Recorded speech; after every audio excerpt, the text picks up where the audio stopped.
And then,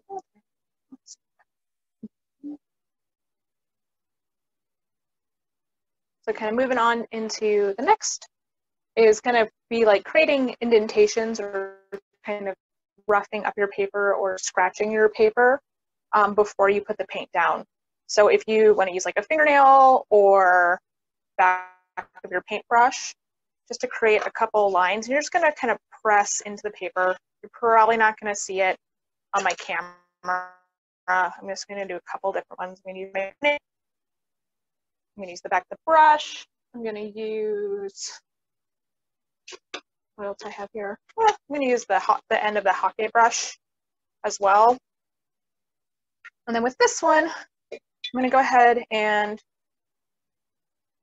use the hockey brush to just kind of wet the area. And you can use as much of a big space, or you can do it in a small space depending on how much paper you want to use. Because I know I'm kind of ripping through my paper here, but you can do it at whatever scale you want to kind of get an idea of the techniques.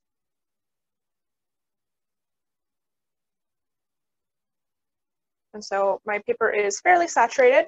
It does not have like massive pools of water, but it's kind of a nice even gloss. I'm not getting like giant puddles of water. So if you get a little too much, you can use dry out your brush a little bit and pick it up a little bit. And then I'm going in with my flat brush here, the bright. And I'm just going to go ahead, it's whatever color I have on hand. I'm just going to go over those textures. And what will happen here is those creases and indents that you created, the water's going to want to pull up in them. And you'll get a little bit of line variation. I kind of mix the blue and a red together for more of a purple shade, but it's not super thick.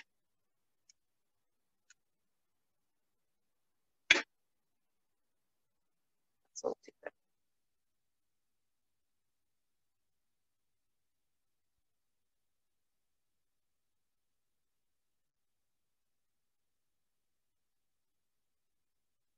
So there we go.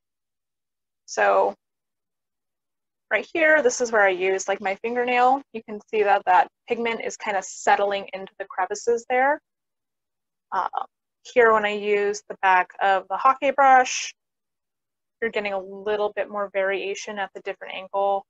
Here I use the back of my round brush here, and that you're getting a little bit of a softer one just because it was more of a round edge. You can also use like a debit card to create these, like an old debit card or an old membership card or something to create more effects. You can also use that to like scrape up the paint too, which can be fun. But this is a nice effect if you want just a hint of a line. So if you're doing something that's super foggy, but you want a couple things that are in focus, this is a good way to do that in one layer. This is also a really great way to have like an idea of like blades of grass if you don't want to paint every individual stroke of grass if you're doing like a landscape. You can also use it to kind of create a little outline border of like a window or something if you're painting a building, or hair if you're painting a person. There's a lot of different ways you can use like the indentations. And some will show up more than others, and some might not show up at all, just depending on how wide and even they were pressed in.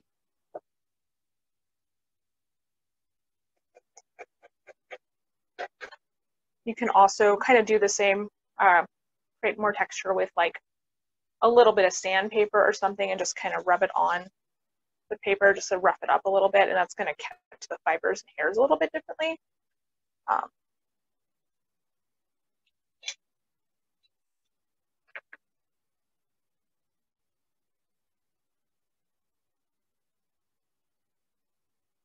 Like down here, I just took my fingernail and just went back and forth on the paper so you can kind of see where the texture of the page changes right here. And that's because I kind of pulled up the fibers of the paper. So it's kind of creating more of a pilling or a darker area because there's not as much sizing in the paper there. And so it's kind of opening the fibers of the paper a little bit differently. I didn't do a very large area, so it's not as like super noticeable, but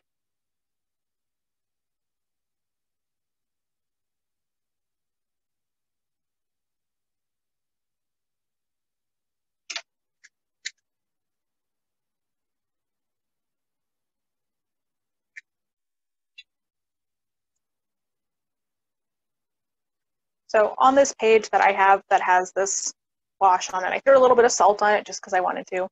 But my paper's still pretty wet, and I'm going to go in with a little bit of that same color I was using, but I'm just going to water it down, and I'm just going to do some little drops in there and kind of getting them pretty close to each other because the paper's still wet for me.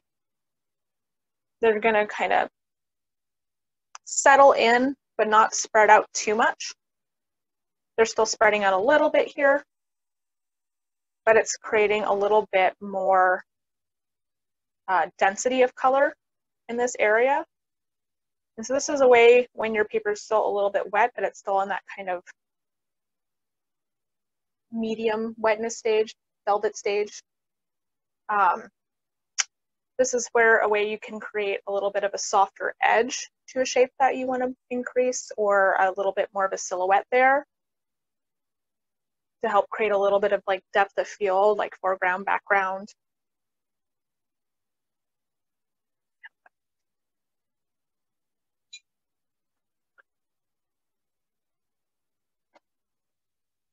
I don't have the actual painting here because it's at my other place, but so that is something like in this painting that I did a lot of. So I started with a wet background, did kind of a deposit of color where I wanted it, and while that area was still wet, I went in with just hints of pinks and kind of rough shapes to create like looking through the mist. And then once that all dried, I did a little bit of a light wash of color, added more of those shapes, but still letting them kind of blend into the background a little bit.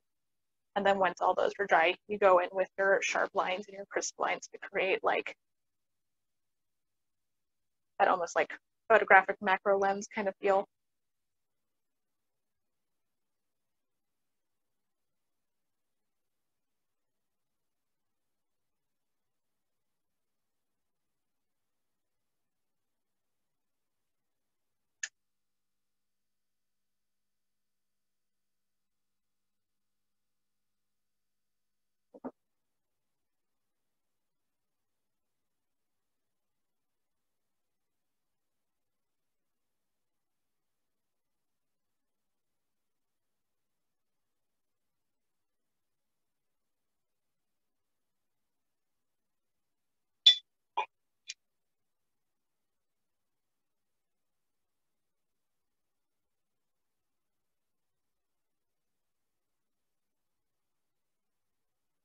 Camera keeps trying to focus on things that are close, and then it makes everything on my desk blurry, so I apologize for that. I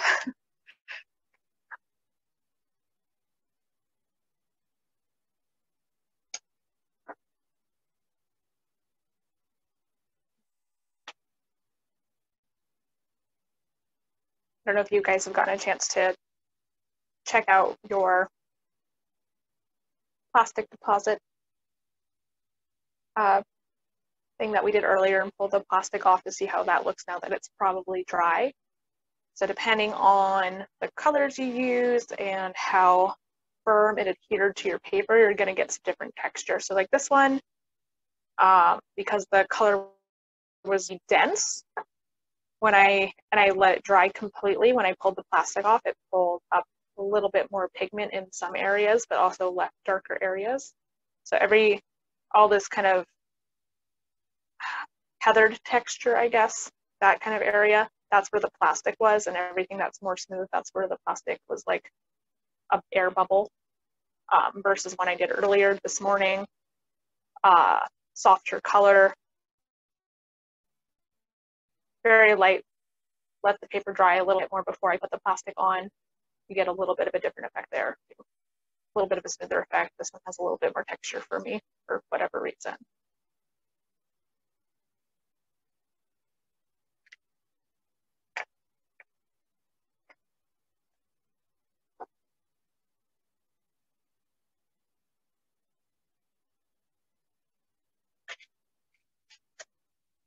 I know you splattered all over this, but this was that salt one I did earlier. Obviously the green has some splatter on it because I was just going wild and crazy over here. But the more clear wash of water that I did, yes, Liz, it was. And it's going to affect differently depending on the texture of your paper too. Some 100% cotton papers there's hot press, there's cold press, and there's rough press. So there's going to be a lot of different texture. We're doing cold press, so it has a little bit of texture, but it's not super gritty. But this is a clear wash of water here with, I put some of my reused salt on it, so I get a tiny, tiny bit of color deposit from the salt there, but I don't have a ton. And then here, this stuff's dry, so if I flake that salt off, you'll see that it's just, the color's been pulled into the salt a little bit. And I can reuse that in a different painting, or I can throw it away, depending on what you want to do with it. I have a lot of different containers of salt in different color zones, depending on what I used. So I have one that's like blues and greens, and I have one that's like purples and reds. And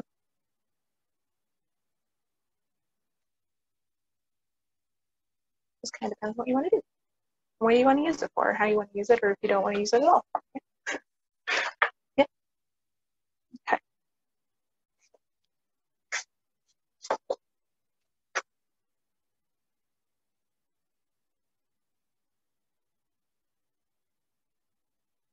And I just keep my reused salt crystals in like a little sauce jar that you get from like a restaurant or something. Some art supply stores will sell them in like a pack of 10 or something. And they're really versatile. They're good for mixing large batches of color. They're good for holding on to spent salt, so that way you can reuse it. If you have color mixes that you're working on for a large scale painting, you don't want to remix them every single time. It's good to have this on hand too, to keep your colors at the ready, depending on what you're doing. Especially if you are working in like a monochrome painting or something kind of like this one that I was doing. I was using a lot of the same shade, so I just mixed up a huge batch of one color in one of these and just used primarily that. That way I wouldn't have to remix it every single time I was getting back to the painting. Because sometimes I'll paint and I'll work in one day, and other times it'll take a couple days between the layers to dry, because sometimes I want the effect from the hair dryer, and sometimes I want the paint to just do what it does, and sometimes it takes like 3 or 4 hours for a layer to dry, depending on how much water I've used. So okay.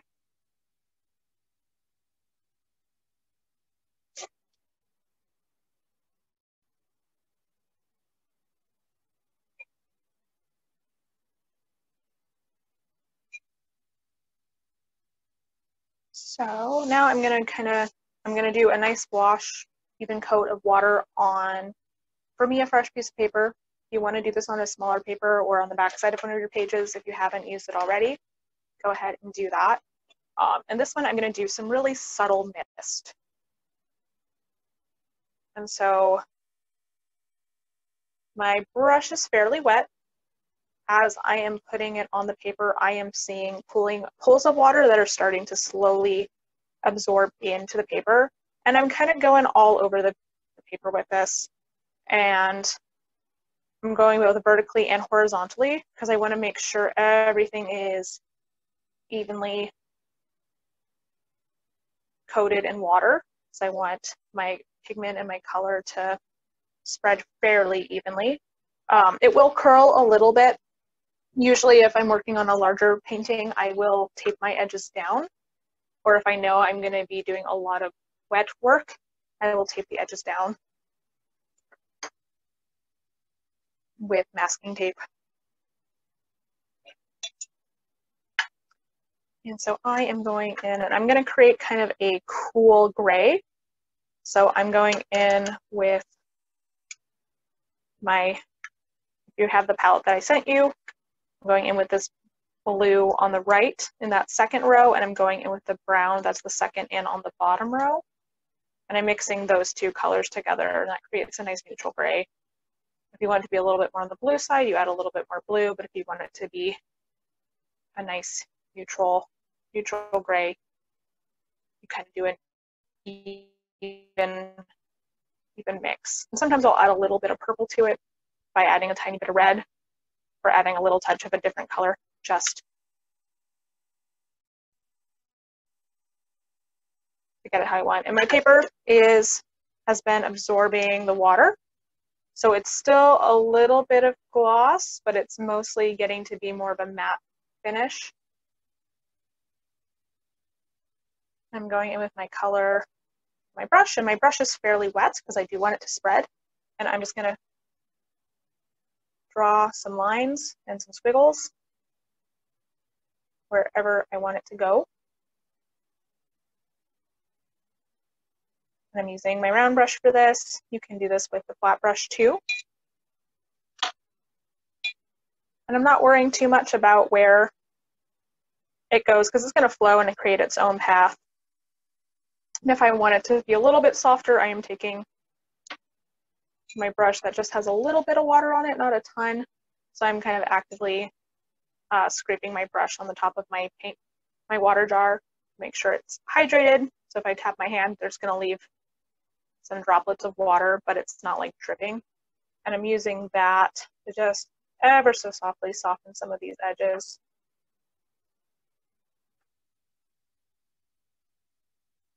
I'm kind of carrying the color more if I didn't spread as much as I wanted it to. And going back in a little bit more. And if I'm doing, a lot of times if I'm doing like one of my mountain paintings, while this paper is still wet, I'm going to go in with whatever shade of green I want on the bottom half, which I usually will mix quite a few colors to get it nice and dark. So I'll actually mix a little bit of my bright red with this deep green that's next in the second row here, and just a touch of that brighter green. And I'm just mixing on my lid today. And it kind of gives it a nice color. When you're mixing on the lid versus the palette, it doesn't give you like the true color representation. So when I put this on the paper, it's going to be a little bit more muted. On the palette, it looks a little bit more vibrant. And my paper's still a little damp, but it's mostly dry, so I'm just kind of going in. And I'm kind of watering it down because I don't want it to just be so strong initially. I'm just kind of blocking out where I know I want my mountain shapes to be later.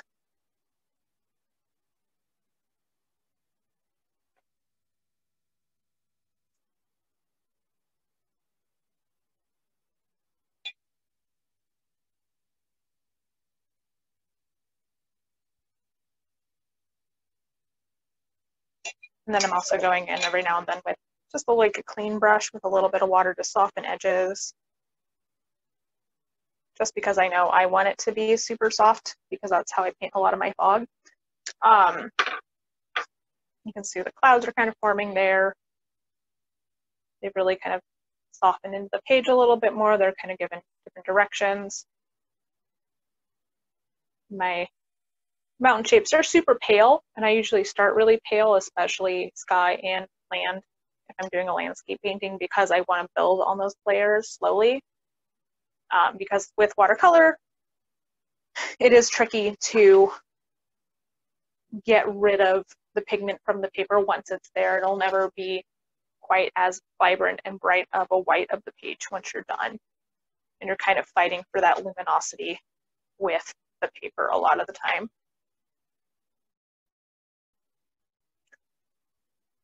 And so when I'm working, excuse me, when I'm working on larger paintings, I have to work a little bit faster, just because I have a lot of color cover or area to cover, so I'll use larger brushes. So it's really important to make sure if you are working on larger paintings to use the right brush for the job and the right size. So with this class, we're using these guys because they're a good size for this size of painting.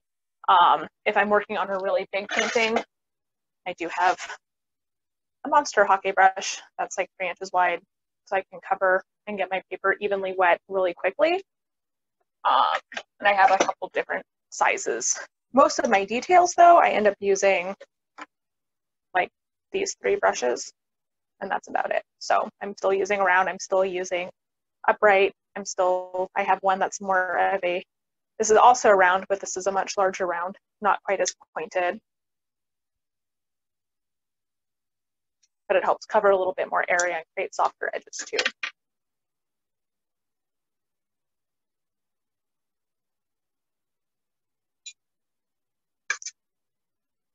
My paint's kind of settling into the page for a little bit more.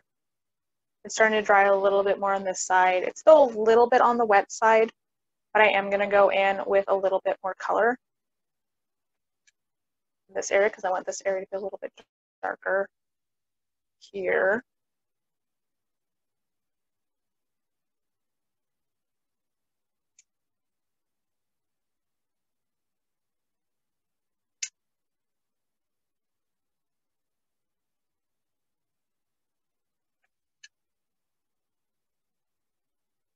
And a lot of times when I'm doing the different landscapes, sometimes I'll work from a photo, sometimes I'll just look out the window, and depending on what mountains I'm seeing, depending on where I'm at, paint those, or I'll take reference photos while I'm walking around, driving around,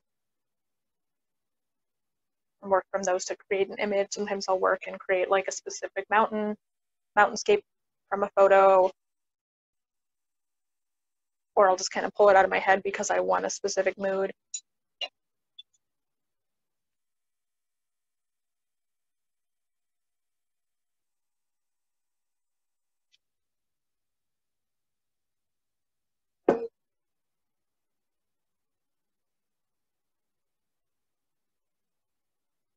And at least for the types of paintings that I do tend to work fairly wet because I want that soft edge. I want the pigment to kind of settle into the groups of the paper.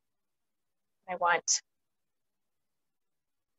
just the pigment to kind of do its thing on the page, especially when I'm getting those initial layers in, because that's how you get that super light softness effect within like clouds and fog and mist.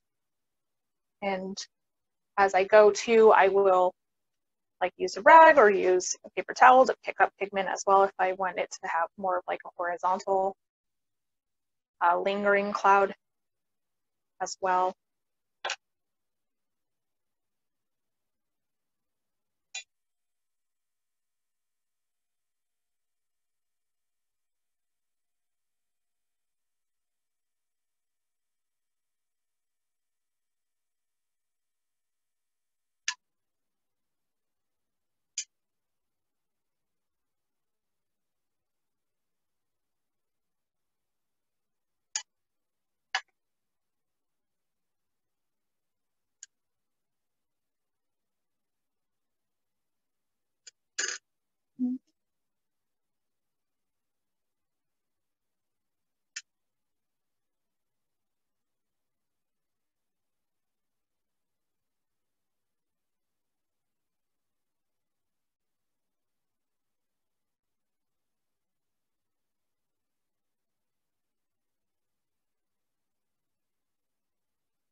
And then even though my paper is still fairly wet, I'm going in with a deeper, thicker mix of pigment and water here.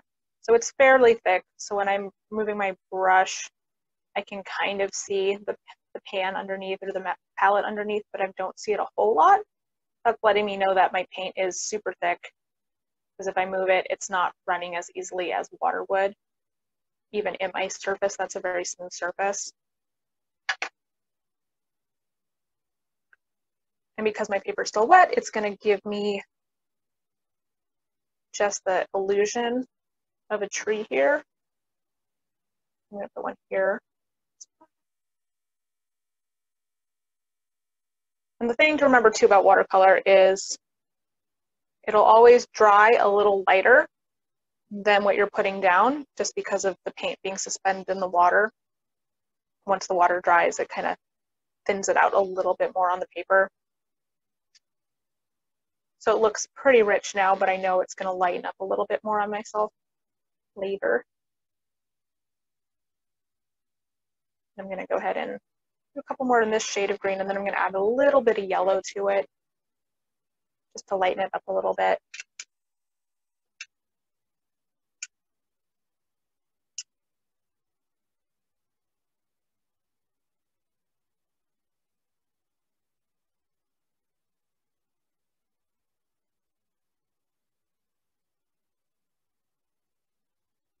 And if you want to, while it's still wet and you want to have the illusion of like a really noticeable tree stalk, tree trunk, you can take the back of your brush or your fingernail and just kind of create that groove for the ones that you want in your foreground later, because the pigment's going to settle in those a little bit more and make them more clear and crisp.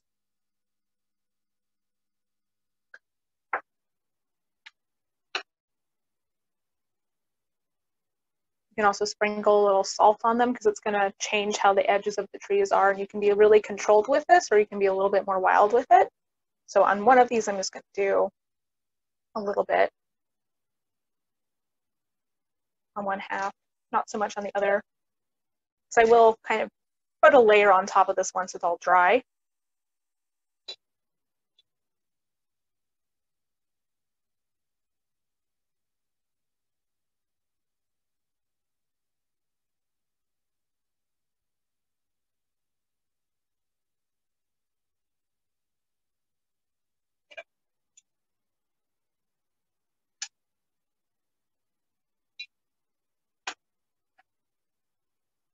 I know my paper is getting a little on the drier side on this top half because I haven't put anything there in a little bit.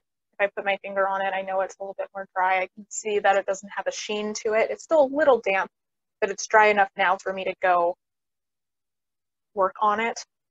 So I'm taking my flat brush to kind of create more defined trees that kind of pop out in the fog up here. And I'm just kind of using the side of my brush here to create the illusion of some treetops in a couple different areas. And then I'm going to take just the corner of my brush and just kind of flick it out to the side to create the illusion of the branches. And so with this, we're doing kind of a combination of working with wet on wet, wet on dry. We're doing some of the salt. We're doing some of those indentation techniques here. We're kind of doing a little bit of that negative space painting. We'll do a little bit more of that down here at the bottom once the green dries, because with the negative space painting, it's about leaving things behind and kind of painting around them versus like painting the specific thing, if that makes sense. I kind of worded that really weird, I think.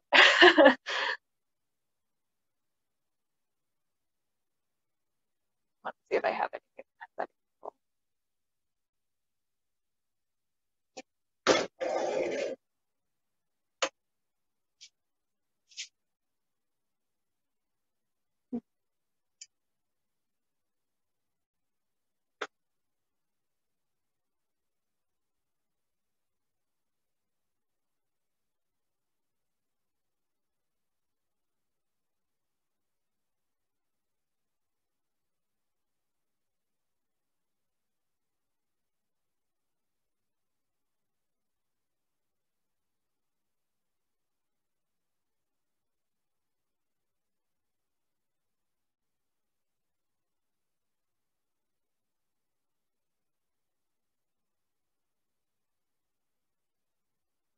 And if you're working on like the different trees or whatever you're painting, and you, especially like for me, I do a lot of foggy ones, so that's kind of why I'm demonstrating this, because it's what I'm most familiar with. But if you get to a point where you're like, oh, I think I put that tree a little farther down than I wanted to, you can always go back in with just a tiny bit of water on your brush, kind of wet that area, and then go in with a rag and pull that color up to create more of a defined, lighter spot in the painting.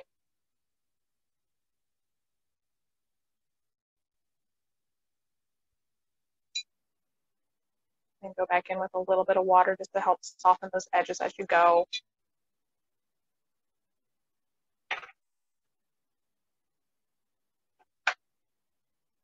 Yeah, definitely.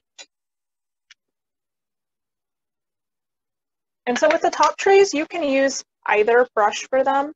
I like to use this one just because it gives a little bit of a crisper edge. So like for the trunks, I am kind of just going straight up and down, more of a vertical line. And then I'll try to kind of turn my paper so you can see. My bristle is kind of at like a 45-degree angle, so it's not like perfectly flat. It's a little bit more tilted, and then I have my brush rotated a little bit, so I'm just using like this edge here to create those like tree branches, and I'm just lightly going back and forth, kind of changing up the spacing a little bit.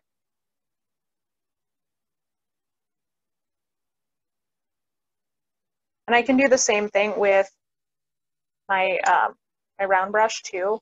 So that I'm just lightly using the tip of the brush to create a trunk. And then I can also go back and forth with this. You can kind of see the difference in the amount of water it's depositing, and it's partially because this spreads out the liquid a little bit more on my brush. This one, it's all kind of coming straight down the brush.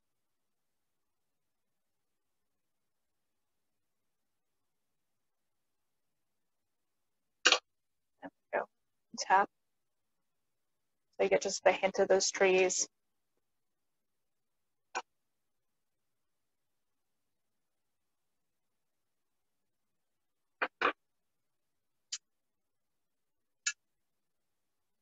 If I wanted to, I could go in and go with a hairdryer and just kind of set this layer before I'm going back over it again.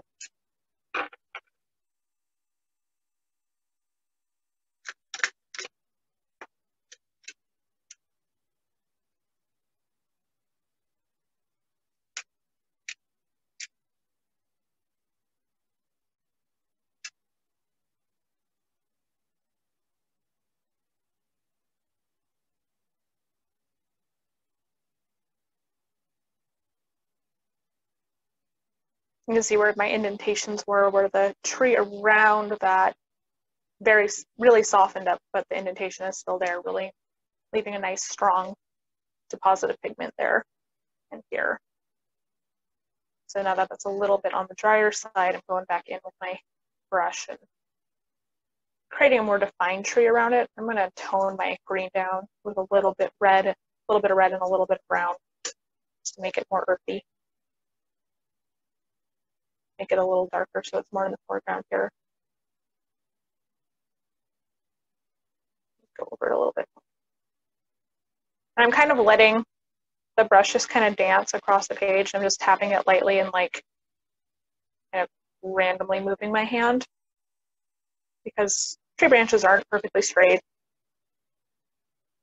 There's a little bit of movement in them as well.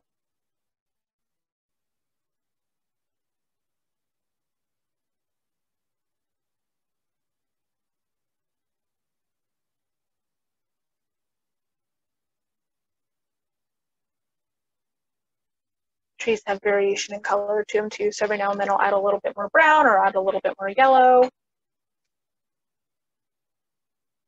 just so that it's not all one shade of green, to add a little bit of more visual interest.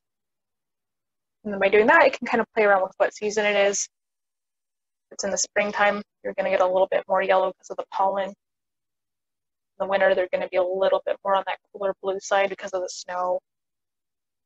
The darker green trees are going to stand out a little bit more because the cottonwood trees don't have leaves on them anymore, so they don't have that contrast of a different type of green.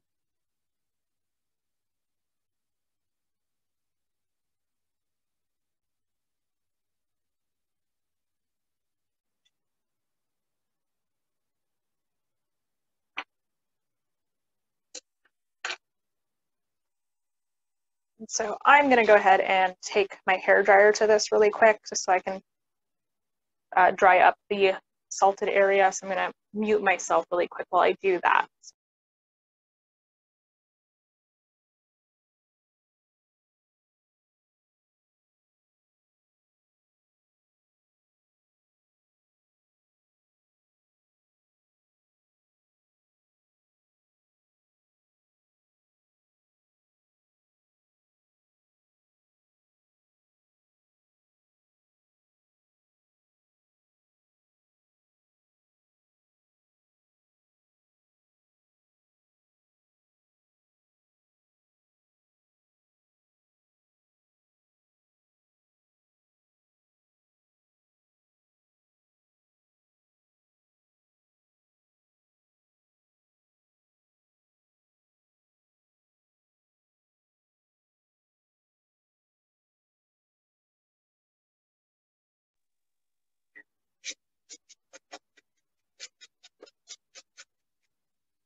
So scraping that salt off that side that I did the salt on, and you can see that it creates a very, very different effect.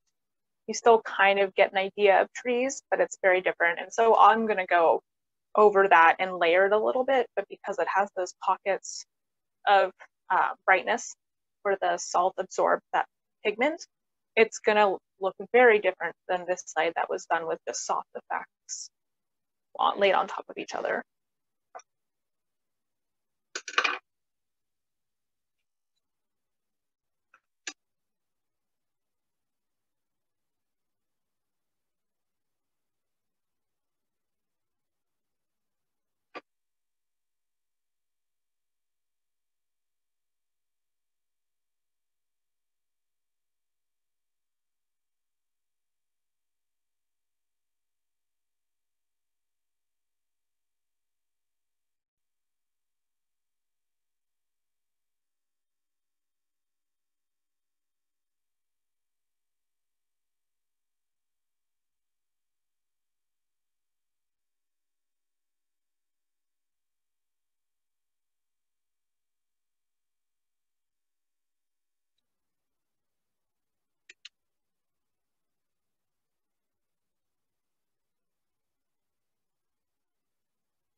And even while I'm painting too here, while the branches of the trees are wet themselves, I'm like pulling a couple other colors from my palette directly and depositing them on them just to give it a little bit more color variation, because that's kind of helped create that sense of texture of the individual like pine needles or the branches themselves without actually having to go in and like paint every single tiny detail, which you can totally do if you want to. Like, I know people that that's how they paint and they look beautiful, but I like the impression of the detail, and every now and then I will go in and do like the very extreme detail. So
And because things are a little drier on this side, I'm going to go ahead and with a very, very dry brush, pick up a little bit of that green pigment that I have, and I'm just going to kind of lightly tap it. Messed up. That's not what I wanted. All right. So I want it to be just the subtle, like dots of texture from my bristles on my brush. I'm going in with a little bit of brown, a little bit of my red, and just a tiny bit of my green. So it gets really, really thick level of pigmentation. And I'm pulling a lot of that water off my brush, so that way when I swipe my bristles out again, it's going to give me like little edges just to tap on.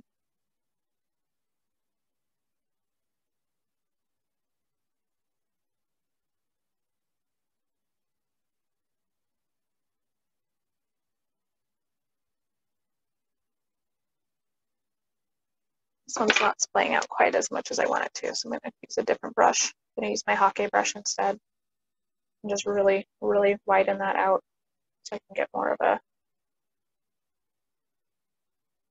gentle tapping. Just get like the hint of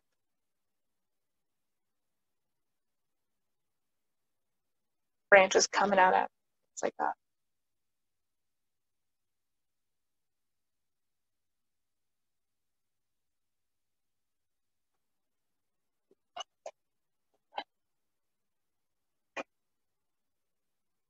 That's okay.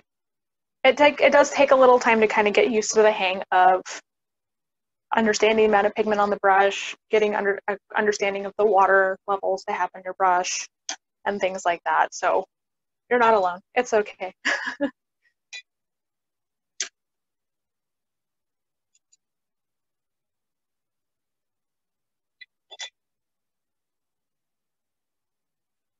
But having a little bit nicer quality paper really helps because it absorbs the water a little bit differently. It absorbs it at a different rate. It pulls in the colors a little bit differently too. So I have like a medium quality watercolor right here, and the same watercolor paper that I'm using here, which is the 100% cotton paper.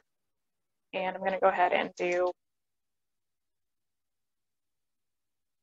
wet this one down, and wet this one down, and like already, just between wetting them down, I can already tell that my cotton paper is absorbing that water way faster. Because like there's a little bit of pooling of water on the bottom of this one, but on this one, even though I did this one first with the same amount of water, there's a lot more of it, and it's just sitting on the surface of the paper more than the cotton paper does. And so if I do a line here and a line here, this one is kind of, because it's still on the surface of the paper, it's kind of oozing in a different way, where this one is a little bit softer.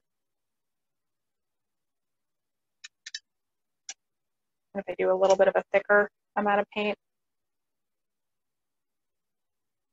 the vibrancy is different quite drastically. Even though same paint, this one, because the water is more on the surface and hasn't absorbed into the paper as much, it is spreading out much faster. Whereas with the cotton paper, because the water absorbed directly into the paper, the pigment is settling into the paper and the fiber is a little bit faster. So it works a little bit differently.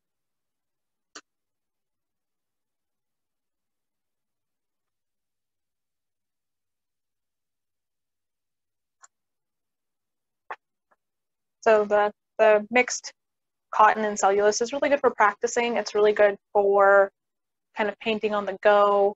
I still have a lot of this on hand just because if I want to like play around with an effect or something like that, it's really handy. And then I also have like much thicker watercolor paper. The watercolor paper I provided, both of these are 140-pound watercolor paper, which is really what I would recommend no matter what you're doing. If you go lighter, it's really thin, it's going to warp a lot on you, and it could make it really difficult to do a lot of the different techniques. For some paintings, I have what's 300-pound watercolor paper, so it's really, really thick, really hardy, really holds onto a lot of water, so I can get even softer edges and softer effects. And then there's also hot press watercolor paper, which is very, very smooth. So if I use that one a little bit more if I'm doing portraits, because it leaves crisper lines, and works better for doing like glazing and layering techniques, because I'm not going to get the same type of softness in the sky on a hot press paper than I would with the cold press. See if I have any of that around so I can demo that as well.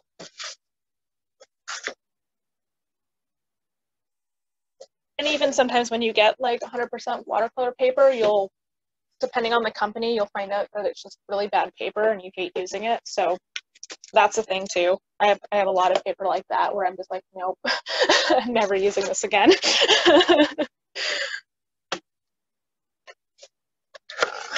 So let's see here.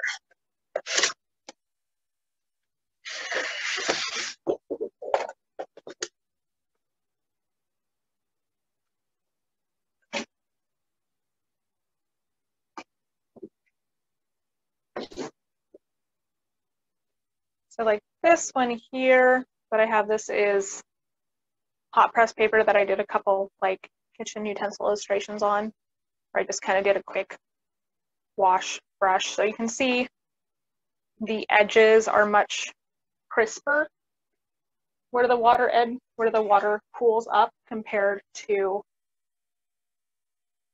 the cold press. It's subtle, but you can see like the wash is a little bit more even in some ways, but you're still getting, it doesn't have the same kind of texture to it. So, yeah. So the hot press is really nice if you're doing like inking on top of afterwards, which is what I do a lot with like animal portraits, because like I'll use a dip pen, fountain pen nib and go over with ink to create a little bit more of that defined fur texture, or create more outline details, or just a little bit more depth that sometimes you can't quite get with the watercolor. So it makes a difference. Whereas if I do that on the more textured watercolor paper, it absorbs in a little faster than I want it to. So yeah.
And so if I pull up my tree painting up a little closer to the camera, you can kind of see the subtle dry brush strokes that I did here to just kind of create a little bit more depth in these foreground trees.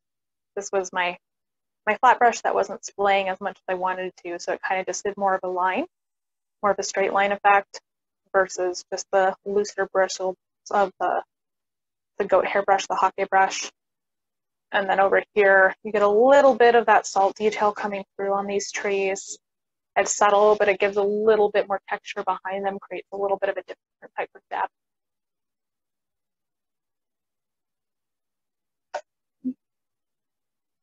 Yeah.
Here I'm just kind of playing around with the pipettes, creating a lot of water on the paper.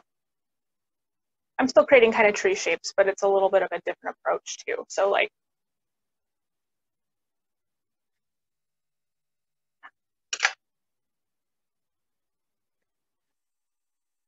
hi Liz, thanks for joining.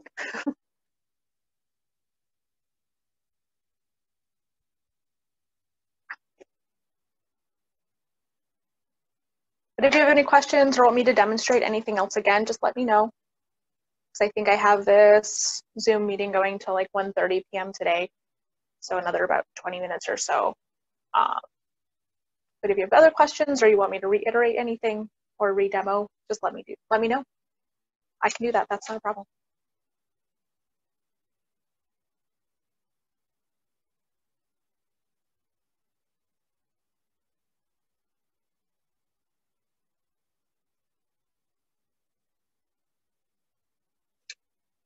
I can hear you. Okay. So when I did the blow dryer thing, like yours, you were able to keep it more in a shape. Mine like went flying everywhere. Like, Okay. Is there better? Yeah. Is there a certain amount of water that you should use to keep it more within, like you kept going around it with the dryer, but like mine right away just. Yeah, it depends on how wet it is for sure. So if it is like wet like this here,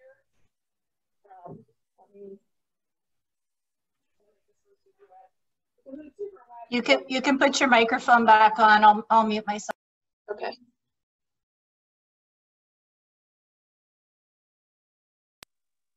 Yeah, because if this is super wet here and I go over it with the blow dryer, because the water is so volatile, like even if I like just hold it upside down, it wants to flow off, it's gonna want to shoot all over the place, which isn't always a bad thing if that's what you want it to do. But if you don't want it to do that, you want to let it kind of soak into the paper a little bit more. Because the way I kind of describe the variations of wetness on the paper is like they're super wet. You can see beads of water on the paper. There is more of a glossy, which this is getting there. I'm still getting a little bit of the beading if I move my paper. Whereas the glossy, I'm just going to tap up some of this water to help it out. If I move it, there's going to be a little bit of movement with the water and the pigment, but it's a little bit on the drier side. So when it's like at this stage, it's definitely not going to fly anywhere. You're still getting a little bit of pulling up. So if you wanted to force it, you could with like a straw, but the heat from the hairdryer is going to dry it faster than it's going to spread out. And then there's like the even drier stage of that, which is what's known more as like the velvet stage, where you're not going to get a high level of shine on the paper in different areas. It's not even, obviously, because I didn't let it dry naturally.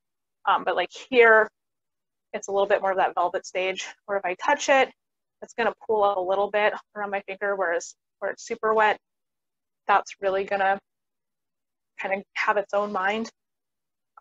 And so, does that make sense? Cool.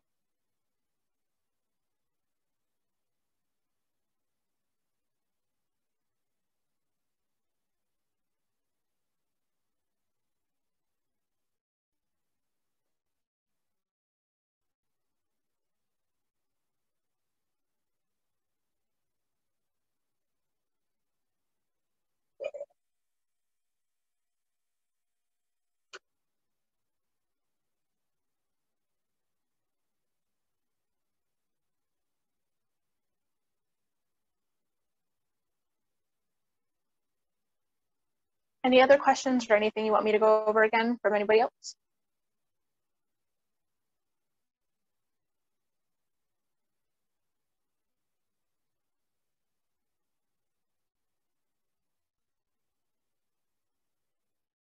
Okay, yeah. So with the blending of colors, what are you wondering about, like transitioning from one color to the next, kind of more like this, like a soft blend, or more of a drastic blend?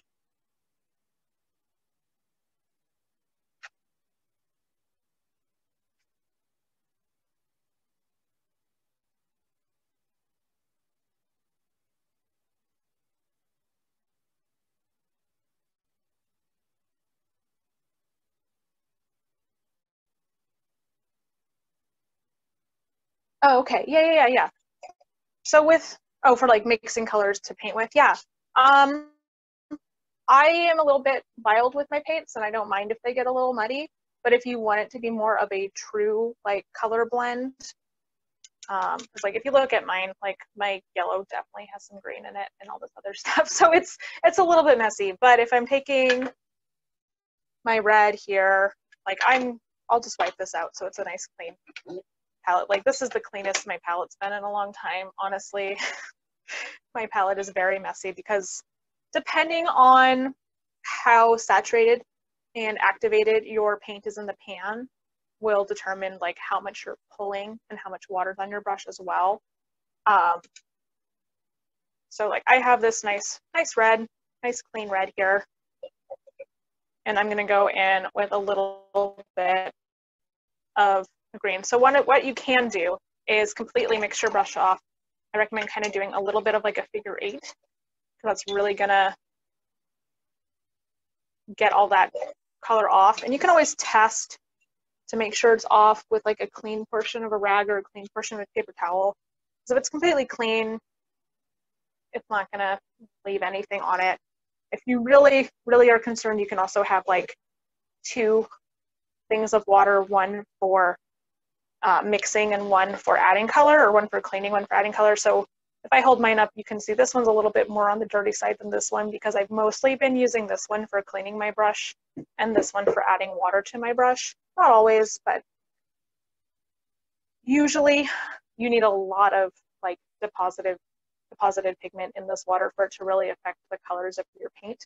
But if you want those really nice, clean, really true colors, it does help to have a really clean brush. So if I'm doing that, and then I'm going in with my green, there's a lot on here just because my paintbrush was a little bit on the drier side.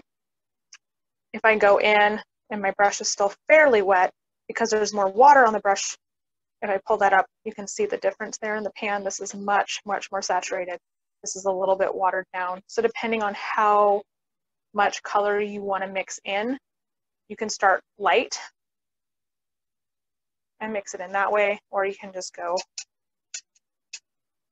super mix, and then you get a little bit more of that green. So you can see that variation. There's like the red, there's a medium tone, and then there's more on the green side. So does that help? Cool, awesome.